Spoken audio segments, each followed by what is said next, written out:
You're listening to Psych with Mike.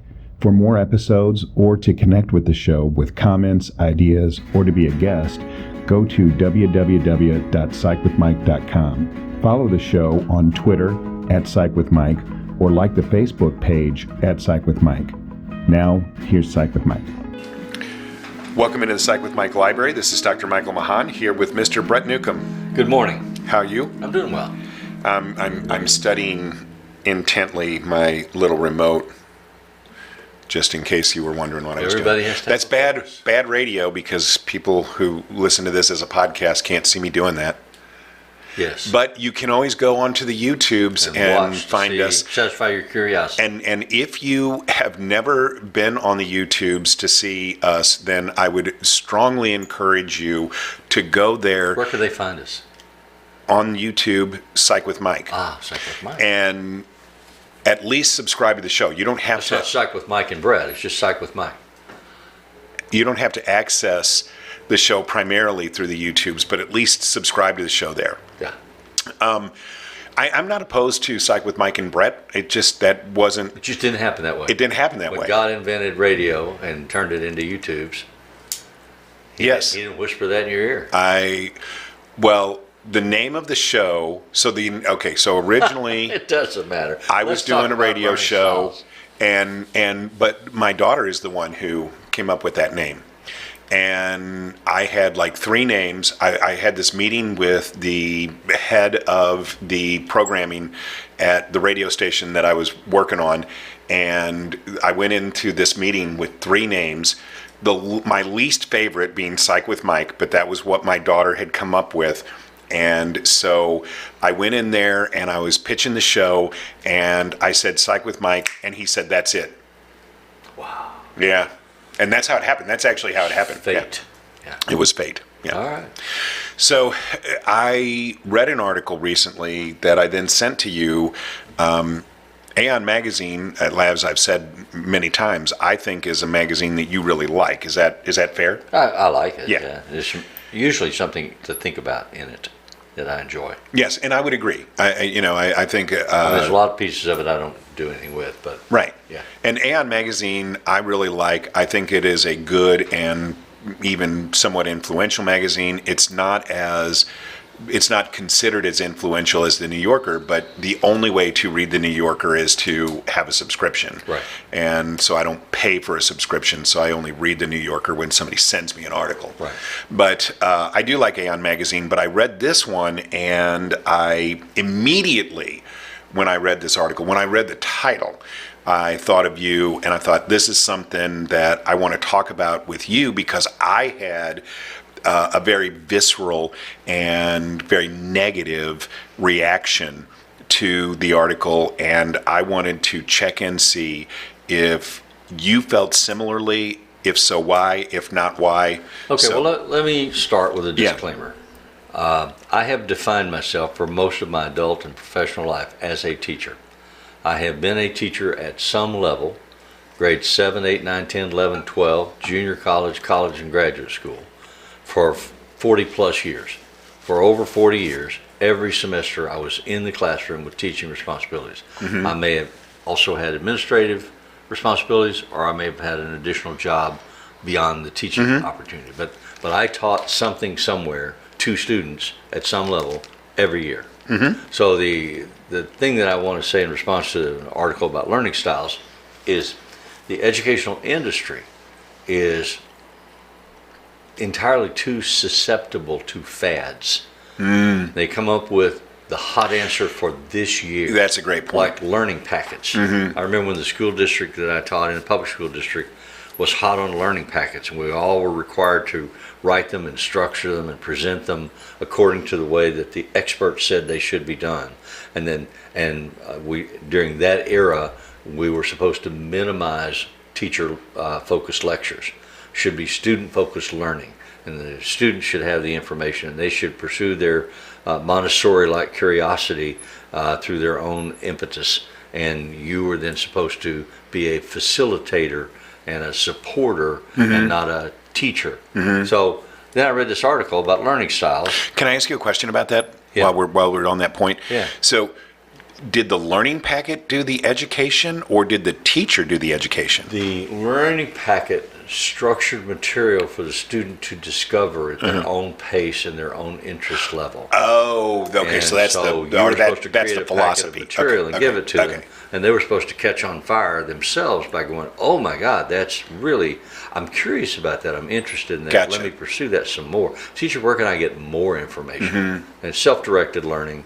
But it was a fad. It lasted for 2 or 3 years, and then something else came along, and then the school district hired more experts to come in and send us to summer workshops on this is the way to do this, and this is the way to teach that, and this is the way we're going to look this year.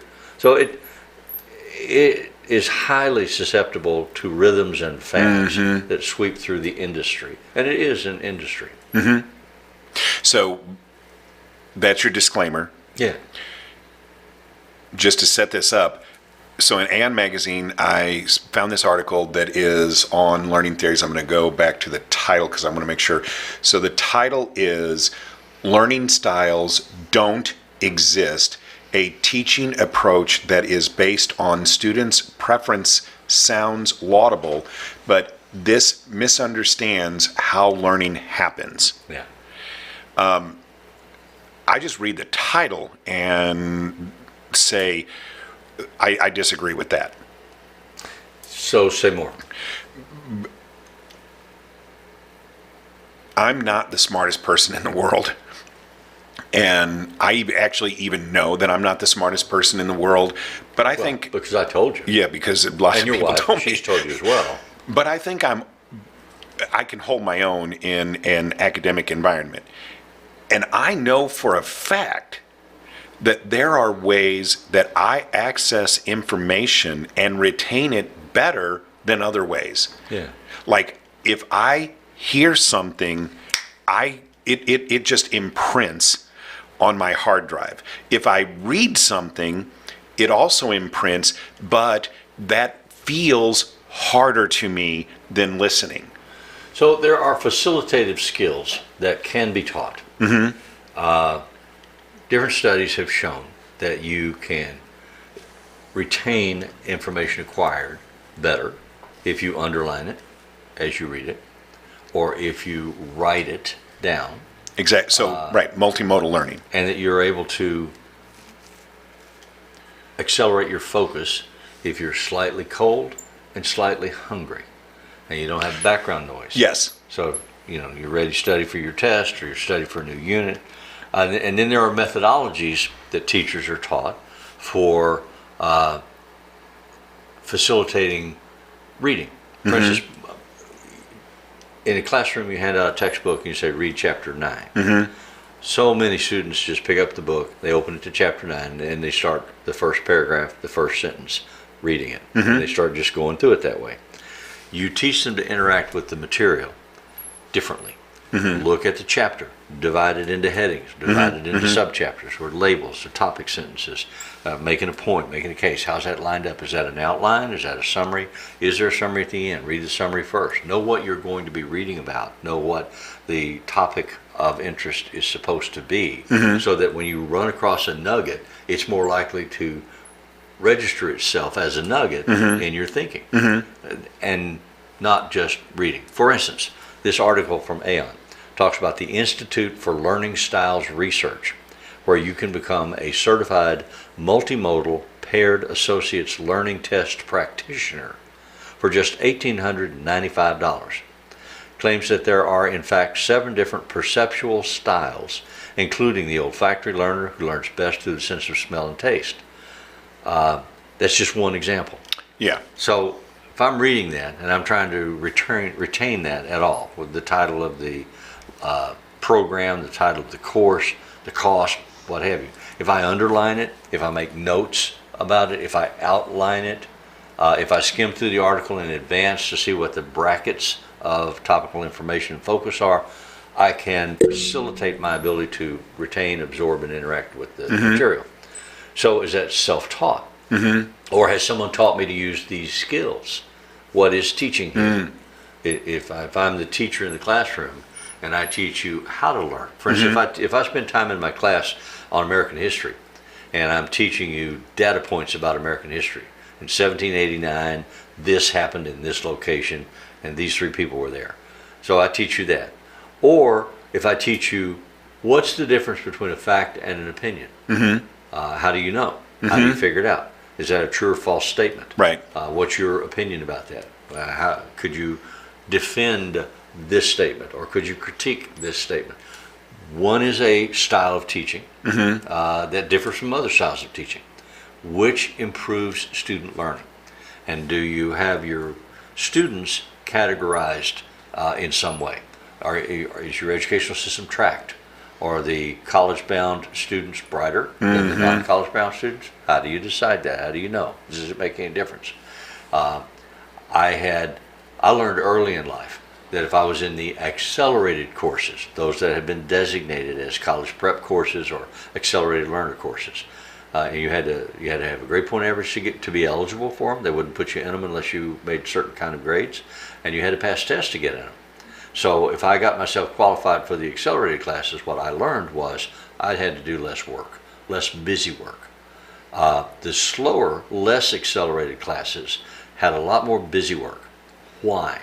Did the busy work help the student learn better, or did the busy work just occupy them so that you didn't have behavioral problems in the classroom? Because if I'm a high school teacher and I've got a class of 40 kids who are not interested in my required course in Missouri government, and I have to teach the Missouri Constitution, I have to have them for 50 minutes. I have to make sure that they're not playing grab ass, that they're not slapping at each other, they're not cussing, they're not eating and drinking, they're not marking up the desk and writing their name on it, they're not misbehaving in any way. But I still have to deliver the content so that they can pass the test on the Missouri Constitution, because the Missouri State Legislature has said, if you don't pass that test, you can't graduate from high school. And so if you fail to take the test, pass the test, it's not because you're a poor learner or you didn't apply yourself. It's because I am a poor teacher and didn't do my job. So you come back to the whole learning style. You know, the teacher walks in the classroom, they have an outcome that is expected. They have 30 or 40 bodies in the classroom of different levels of interest. So what do? I remember one time I was teaching high school, American history, first hour class in the morning, juniors. 11th grade girl comes in a few minutes before class starts, first hour of the day. She comes in about 15 minutes before class starts, puts her head down her desk, and just starts bawling. So I go to her and I said, my God, what's wrong? And she proceeded to tell me that she had been awakened by her father that morning, who was choking her. Oh, crap. And angry at her, telling her it was her fault that mom had asked for a divorce. And then the family blew up, and it was all screaming and yelling, and people threw things and blah, blah, blah. And then they sent the girl to school. Now, I've got her as one of 40 in my classroom, where I'm supposed to be teaching the causes of the War of 1812. How am I going to teach her that day? What am I supposed to do about her or with her? So that's a point that doesn't have anything to do with learning styles. Right. I was just going to say, yeah, that's a point that the article makes, is that you treat people as individuals, but not necessarily taking into consideration these learning styles. So just on the point of learning styles, you have way more experience as an educator than I have. I mean, I've taught undergraduate and graduate, but I've never taught anything lower than that. Yeah. And so in your experience, do different kids learn through different learning styles? You know, I really drag my feet to answer that question, because the question doesn't make as much sense to me as it seems to make to you. I remember, for instance, one of the conversations among teachers when I taught 7th grade. Developmentally, you got a classroom full of 7th graders, first hour of the day. You may have the same kids later in the day, 6th hour. They're going to be different people. They're going to have a different level of attention, I see energy, what you're saying. focus. They've spent most of the day picking at each other. I mean, kids live for the 5-minute breaks. They sit in your class and they endure your class, whatever you're doing, hopefully it's entertaining, hopefully it's absorbing, hopefully they'll get something they can take home informationally or skill set wise. They've learned to do something today in your class. But in that break, they're flirting with each other, they're stealing from each other, they're bullying each other, they're quizzing each other about other things. they're trying to sneak a snack or get a soda, and then they have to go to the next class and sit in a regimented fashion. So you get them 6th hour of the day, they've had a lifetime since you saw them in the morning, and they may have won 4 cycles and lost 3. They may have lost 6, and now they're in your class worrying about going home because they know Dad's going to beat them because they got a C in math. So I don't know that I can encapsulate that into a discussion of learning style. Well, so this is an experience that I had, and I think I've talked about this on the show before, but I'll relate the story here again. When I was younger, I didn't get a lot of positive affirmation from anybody, but specifically my dad. And I was always trying to chase that. So I played football, trying to get his attention. But one of the things that I did was to read. I started reading. I remember I pulled, this was an old TV Guide. That's how old I am. In the 1970s, when TV Guide was a Bible. And there was a advertisement in there for the science fiction book club, and I was too young. I don't remember how old you had to be to sign up, but I was too young to sign up. So I begged my mom to fill out this form, and she was like, I don't know, I don't think you'll send those things in, and then we'll get a bunch of books. And I'm like, no, I'll do it.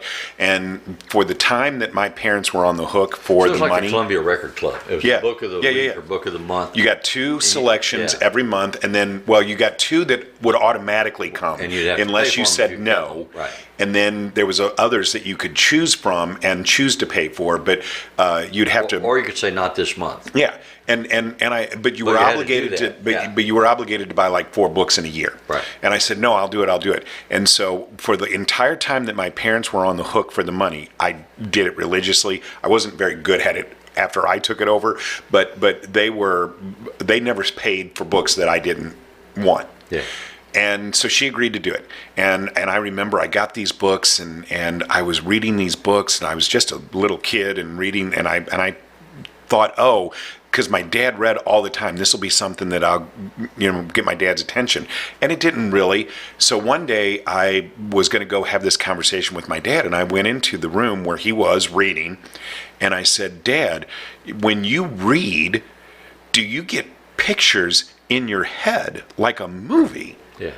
And he looked at me like I was a hydra, like I had 3 heads. He had a picture in his head at that moment. And he said, no, and I don't want you to ever say that to me ever again. And I never did. But I did get pictures in my head. And so I know for a fact that the way that we accessed that information was different. I don't know one was better or right. Being you and your father. Yeah. Okay. And so I do believe that people access information differently through different perceptual fields, and that is a real thing. So let's go to our break because we're running late on that, and when we come back, we'll talk more. One of the reasons that I want to participate in this show is because it gives me an opportunity to clinically review my understanding of what therapy is and how it works, especially for the consumer. So my hope is that we will find conversations that broaden my understanding of that. And my hope is that we do that in a way that is useful but also entertaining for people, so that they want to listen, not only because they're getting good psychology information, but because they just enjoy the show. Easy listening with an informational twist. So that's a new tagline. They're not sitting there going, huh? Easy listening with an informational twist. I'm really good at this. I'm a professional. You're a professional. If it's Friday, it's Psych with Mike. Okay, we're back. So, again, like I said, I don't know that one of those was more right or one of those was more wrong, but I know that they were different. And as I started this conversation, I know that I get information differently, whether I hear a lecture, whether I read a book, whether I watch something on television. I'm not sure about the olfactory thing. I do believe that the olfactory sense is a very well-developed and underappreciated sense in human beings. Olfactory is the easiest way to trigger memories, just in case you didn't know that. was it Theodore Dreicher that figured out in his research for marketing classes that if movie theaters would pump the smell of popcorn throughout the theater during the movie, that popcorn sales would go up? Well, it may have been. I don't know. I don't know if it was he or not. But I do know that olfactory is a sense that does trigger human responses. I don't know how you learn olfactory. I don't know how you would plug that into a classroom. But the argument in the article, Yeah. and the explanation would be associated pairing. I can remember if I smell homemade brownies baking, I'll flash back to my grandmother's house. Oh, and you're saying that So- might create a more conducive Yes. environment. Yes, and that could be. Yeah. So what I want to do is jump to the last paragraph and read what this guy's Go points ahead. are. Yeah. So in the actually it's the third to last paragraph. He kind of comes to his conclusions, and he says, firstly, which, number one, I would have an issue with that. I took constitutional law at St. Louis University, and the instructor was adamant that firstly is not a word, and if you wrote it in an essay, you would automatically fail, and so I never did. But that is actually not a word, although it is somewhat vernacularly used. But anyway, firstly, teachers should not be afraid to teach. This means explicit explanation of complex ideas, questioning, and the discussion based on key knowledge, modeling what success looks like, and then guiding students towards independent mastery of a specific area. Secondly, individual difference theory, learning styles being the most prominent, impair rather than support that process. The weight of available evidence does not endorse their use. And finally, yes, teachers should treat every student as individuals in terms of who they are as people. Yeah, I agree with you, but what does that mean?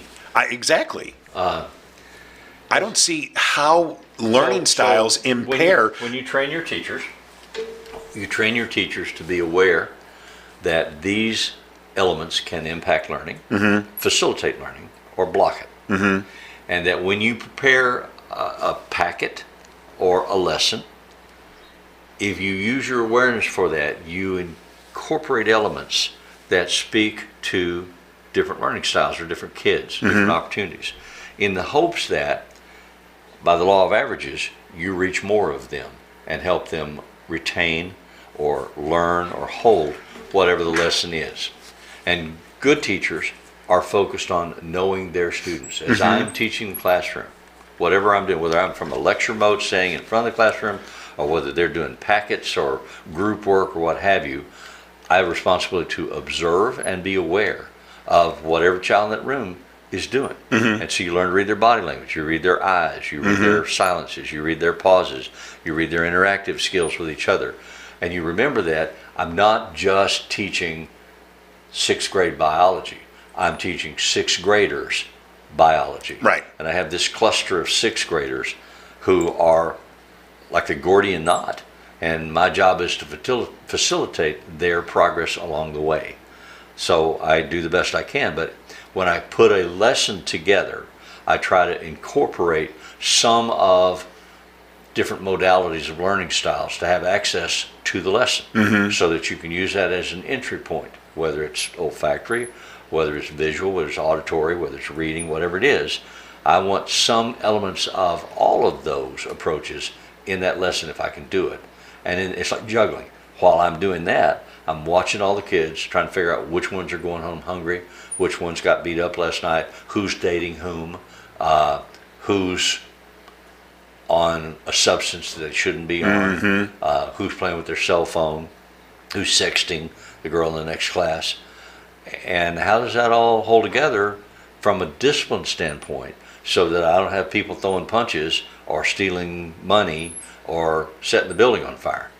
I mean, it's a complicated job, and teachers are not respected and appreciated enough in this culture, especially in the state of Missouri. But I guess my criticism of this author and this article is that his second point completely invalidates his other points. To say that individual difference theories, learning styles being most prominent, impair rather than support the process of teaching, then states if that is a fact, Well, then his you argument, shouldn't Mike, treat kids as individuals. His argument seems to me to be that if you focus on those things exclusively or intensely, they diminish the energy and awareness you have to focus on other things. Okay, so then I would ask So you I use straight it up. as a supplement to what I know about teaching, and not as the defining element of teaching.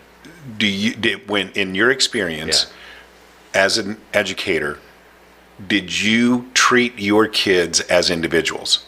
And did you ever find that to impair your ability to teach?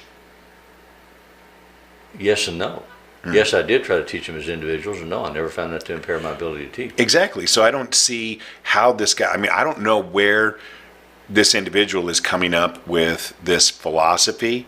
It seems anathema to the very foundation of education as we know it. And sometimes I think people just say things just because, oh, I'll say this and stir the so pot. Let's go back to the understanding of the American high school public education system. That is an artifact that grew out of the Industrial Revolution. We created a period of time called adolescence, and we said these people don't have the full skill sets to become independent adults. So we have to teach them the skills that they need so that they are useful for the economy. They have to learn how to get and hold a job doing something so that they can pay their own way and they're not a burden on society. The ability to do that requires them to be clustered, because we don't want them in a job market. We don't want 12-year-olds working in a factory 15 hours. Right. We don't want them in the job market taking jobs that grown-ups could take, and we don't want to put them at risk that way. And then we want to teach them skills that make them functional and useful so that they're capable of growing up and becoming independent. But in the meantime, we have to do body storage in small manageable groups. So we created classroom settings where there's an adult supervisor called the teacher, whose job is to corral and contain those kids behaviorally while trying to provide information and skills trainings that make them useful to society later. So you have to go back to say, okay, there are multiple threads in this scheme, and how well is this school district making the knot so that when these kids graduate and walk out of here with a diploma, society knows something about what it can expect from them. Yeah. And they know something about how to function and survive in society. I also would then point out that the premise of why we have schools has evolved since early in the 20th century. And so this idea of what we are prepping children for may have evolved also, and maybe we haven't evolved our appreciation of that. Well, you talk to any elementary teacher, and I'll be the first one to tell you, in my experience, 20 plus years, elementary teachers work a dozen times harder than high school and secondary education teachers. And they have so many intrusions on their work day. The elementary teacher has to interrupt their class so that the fire department can come by and show the kids the fire truck and talk about fire safety. Then they have to come back into class and they start again with whatever they're teaching. And they have to interrupt their class because the Army Reserve has brought the helicopter out on the field for the kids to see. Somebody arranged for that. Then you have to come back and they have an interruption for lunch. And you come back and you teach them again. And then they have to interrupt class because there's a charitable drive that's taking place this weekend. We have a candy sale, and all the kids have to go and sell candy and get their parents involved, and blah, blah, blah, blah, blah. And in the meantime, you've got a kid whose mother was stabbed by her drunk husband the night before. You've got another kid that has a significant learning disability and can't sit still. You've got another. It's just so crazy what they have to do and put up with. And we expect more and more from our schools. Our schools feed them breakfast. Our schools feed them lunch. Our schools have aftercare programs. And we want to harass the teachers in Missouri because maybe they have a book on their library shelf that addresses a topic that a politician doesn't think it ought to address. And we pay less in this state than any other state in the union. So then don't talk to me about learning styles. Talk to me about educational systems. Oh. Sorry, I digress. No. But actually, that is a good point. So, learning styles may not be the right conversation because individual teachers may not even have the ability or the luxury to address that. Yeah. I see what you're saying. There's a triage shit going on in here. Mm-hmm. I have to get out of the day alive and make sure all my kids get out of the day alive. Right. Hopefully they learn something in the interim. And useful. Nowadays, you know, with how many shootings there have been, literally get out of the day alive. Yes, not only that. I mean, but as a classroom teacher, again, my wife was an elementary teacher. She's got 25, 27, 31 kids in a classroom. Somebody like me, an outside professional, comes in with an individualized learning plan for a child with an identified educational deficit. Mm-hmm. So I want her to track paper-wise. How much time does he stay on task? Mm-hmm. How much time is he off task? Right. When he's off task, is he physically agitated? Is he moving around? And she's supposed to note all that down while she's watching 31 other kids and third grade. One of them is about to throw up in the middle of the classroom floor. 3 more have to go to the bathroom. But when they wander off down the hall, you have to take the whole class to the bathroom at once because you can't leave them unsupervised. Mm-hmm. And then the teacher has to go to the bathroom. So she has to go next door and get another teacher to come in or stand in the middle of the 2 doorways so she can watch her class and watch your class while you go to the... It's just a crazy, crazy job with unrealistic expectations. And then you get politicians that come in and say, well, you know, you teachers are lazy and you're trying to indoctrinate our children and turn them into liberals. Mm-hmm. So what I've gotten out of this discussion then is that this conversation is much more nuanced and much larger than just this idea of learning styles. Yeah. But I think that both of us are, though, in agreement that we disagree with the premise that this author has put forward in this article. Yeah, I read it as just another in a series of phases that the educational system goes through. And if you have any questions about anything that we talk about on this show, you can get us at psychwithmike.com, send us a message, and let us know. The music that appears in Psych with Mike is written and performed by Mr. Benjamin DeClue. If you want to do us a favor, you can go on the interwebs, find us on Facebook, Psych with Mike, and subscribe to the show. We really appreciate that. You can find us on Apple Podcasts and leave us a rating and a comment that helps other people find the show, and always appreciate it as well. And if it's Friday, it's Psych with Mike.